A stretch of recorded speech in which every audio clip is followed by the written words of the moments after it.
hanggat si Bangag ang presidente, wala, ididribble nila yan mga kababayan. Tulungan niyo yan, Mike. O baka pwede pang yung iba tumulong kung sino pwedeng umalalay. Kasi ayoko na mangyaring nangyari kay Sergeant Cotesa na talagang illegally detain nila. Wala na no. Kumusta na si Gutesa? Marami pa magsasalita sa palasyo. Nakita mo naman hanggang ngayon na Doc Lorraine, si Yusek Adrian, walang sinasabing hindi totoo. Hey, Wala Adrian. nagsasalita ng salita. Si No ES denial, Bersamin, ha? Lucas, hindi pa rin nagsasalita. Si Secretary nagtatago. Pangandaman, hindi pa rin nagsasalita. Amina.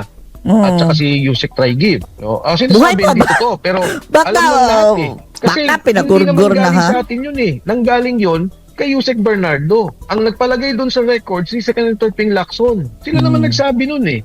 So nadugtong-dugtong lahat ng mga bagay na to. Dugtong kay Bongbong. So ang tingin ko, Sek, no, nagagandahan kasi ako sa kwento ni VP. Sobra ako nagagandahan. Even, kasi her story, Hindi pa makamove on si Dr. Abadoy mga kababayan. Ilang days na. the way I see it is also our story, the story of an entire country, di ba? Kasi sinamahan natin siya, di ba? And parang everybody's Pero hindi bumangag ha. being Sinamahan given na a chance right now to show the Filipino people who you are, di ba? And a lot of people are missing the boat, no? They're missing the talaga na because of their cowardice, because of their greed, di ba? For money and power, etc., etc., di ba? So, I'm really sorry we're wrapping up already a little